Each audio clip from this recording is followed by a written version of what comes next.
Hello, നമ്മുടെ Bangalore days part 1 കഴിഞ്ഞിട്ട് കുറേ നാളുകൾക്ക് ശേഷം ഞാൻ പാർട്ട് 2 ആയിട്ട് വന്നിരിക്കുകയാണ് കേട്ടോ. ഇന്നലെ തുടങ്ങിയ നടത്തം നമ്മളത് ഇപ്പോഴും തുടരുകയാണ്. ഇന്നത്തെ ലക്ഷ്യം ബന്നാർക്കട്ട നാഷണൽ പാർക്കാണ്. അതിനു മുമ്പ് ബ്രേക്ക്ഫാസ്റ്റ്, അതിനാണ് ഈ നടത്തം. അവിടെ അടുത്തുള്ള ഒരു റെസ്റ്റോറൻറ്റിൽ നിന്നാണ് ഭക്ഷണം കഴിക്കുന്നത്. അതുകൊണ്ടാണ് കേട്ടോ നമ്മൾ നടന്നു പോണത്.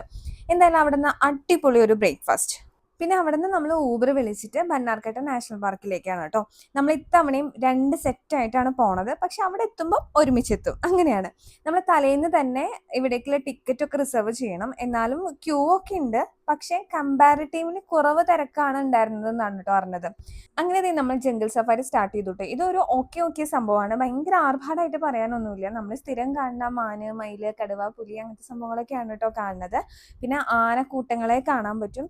നമ്മൾ തൃശ്ശൂരുകാർക്ക് ഈ ആന എന്ന് പറയുന്നത് ഒരു അത്ഭുതമല്ലല്ലോ. പക്ഷെ എന്നാലും ഒരു കൗതുകം ഉണ്ട് കേട്ടോ. കാണാൻ നല്ല ഭംഗിയുള്ള ആനകളാണ്. പിന്നെ കുഞ്ഞാനകളെ കാണാം. ആനകൾ ഉറങ്ങണത്, ഫീഡ് ചെയ്യണത്, അങ്ങനെയുള്ള സംഭവങ്ങളൊക്കെ കാണാം.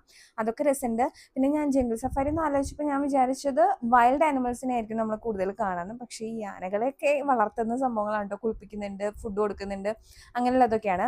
പിന്നെ നമുക്ക് പുലി, കടുവ, ബേർ അങ്ങനെയുള്ള സ്ഥിരം കാണുന്ന കുറേ സാധനങ്ങളുണ്ട് കേട്ടോ. ഫ്രീ ആയിട്ട് അവരിങ്ങനെ നിൽക്കുന്നു, നമ്മളൊരു കൂട്ടിൽ കൂടെ യാത്ര ചെയ്യുന്നു, അത്രേ ഡിഫറൻസ് ഉള്ളൂ. ഈ സിംഹമൊക്കെ സ്ഥിരം ഇവിടെ കിടക്കുന്നതാണെന്നാണ് ഞാൻ അറിയാൻ കഴിഞ്ഞത്. അത് കഴിഞ്ഞ് നമ്മൾ ജംഗിൾ സഫാരി കഴിഞ്ഞ് നമ്മൾ വീണ്ടും സൂവിലേക്ക് കയറിയിരിക്കുകയാണ് കേട്ടോ. അതിനുശേഷമാണ് നമ്മൾ സൂ നടന്നു കാണാം. അവിടെ ജിറാഫ്, സീബ്ര, അത് രണ്ടും എനിക്ക് അടിപൊളിയായിട്ട് ഇഷ്ടപ്പെട്ടു. ജിറാഫിനെയും സീബ്രേനെയും എനിക്ക് കണ്ടതായിട്ട് ഓർമ്മയില്ല ഇതിനു മുമ്പ്. അപ്പം ഫസ്റ്റ് ടൈം കാണുന്ന ഒരു ഫീലായിരുന്നു. അതെനിക്ക് അടിപൊളിയായിട്ട് ഇഷ്ടപ്പെട്ടു. പിന്നെ ബാക്കിയെല്ലാം നമ്മൾ എല്ലാ സൂവിൽ പോകുമ്പോൾ കാണുന്ന സംഭവങ്ങളൊക്കെ തന്നെയാണ്.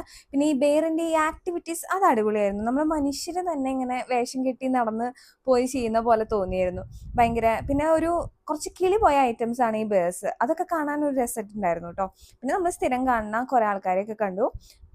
ആനിമൽസിനെ. അത് കഴിഞ്ഞിട്ട് നമ്മൾ ലഞ്ച് നമുക്ക് എവിടെ നിന്നാന്നൊന്നുമില്ല, തിരിച്ചു വരണ വഴിക്ക് ഒരു ഹോട്ടലിൽ കയറി നമ്മൾ ലഞ്ച് കഴിക്കുകയാണ്. അതും 2 വിഭാഗങ്ങളായിട്ടാണ് ഞങ്ങൾ ഹോട്ടലിൽ കയറിയത്.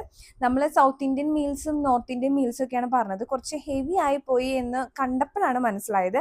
എന്തായാലും നമ്മളെല്ലാവരും കൂടെ എങ്ങനെയൊക്കെയോ മാക്സിമം കഴിച്ചു. പിന്നെ നമ്മുടെ മോസ്റ്റ് എക്സൈറ്റിംഗ് ഐറ്റം ഇവിടെയാണ് നടക്കുന്നത്, ഷോപ്പിംഗ് കേട്ടോ. ഇതൊരു മോളാണ്. ഇവിടെ ബ്രാൻഡഡ് ഐറ്റംസ് ക്ലിയറൻസ് സെയിൽസ് പോലെ പൈസ കുറവിന് കിട്ടും. അപ്പോൾ അവിടെ നിന്നാണ് നമ്മൾ ഷോപ്പ് ചെയ്തത് കേട്ടോ.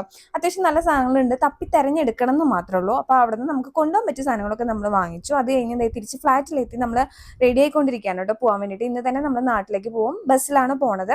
അപ്പോൾ നമ്മൾ ഊബർ വിളിച്ചിട്ട് ബസ് കിട്ടുന്നിടത്തേക്ക് പോയി. അവിടെ നമ്മൾ ചെറുതായിട്ടൊന്ന് കറങ്ങി. ഞങ്ങൾ ചെന്ന് നിന്നത് ബസ് നിർത്തുന്ന സ്ഥലത്തായിരുന്നില്ല, അതിന് തൊട്ട് മുമ്പത്തെ ഒരു സ്റ്റോപ്പിലായിരുന്നു. നമ്മൾ ഊബറുകാർ ചെറുതായിട്ടൊന്ന് പറ്റിച്ചതാണ്. പിന്നെ വീണ്ടും ഊബർ വിളിച്ച് ഞങ്ങൾ ഒറിജിനൽ സ്റ്റോപ്പിൽ പോയി. അങ്ങനെ കുറച്ച് പൈസ ചെലവും കറങ്ങലൊക്കെ ഉണ്ടായിരുന്നു. എന്തായാലും സംഭവം സെറ്റായി, നമ്മൾ തിരിച്ചെത്തി. അത്രയേ ഉള്ളൂ. Signing off, Swathi Savitri.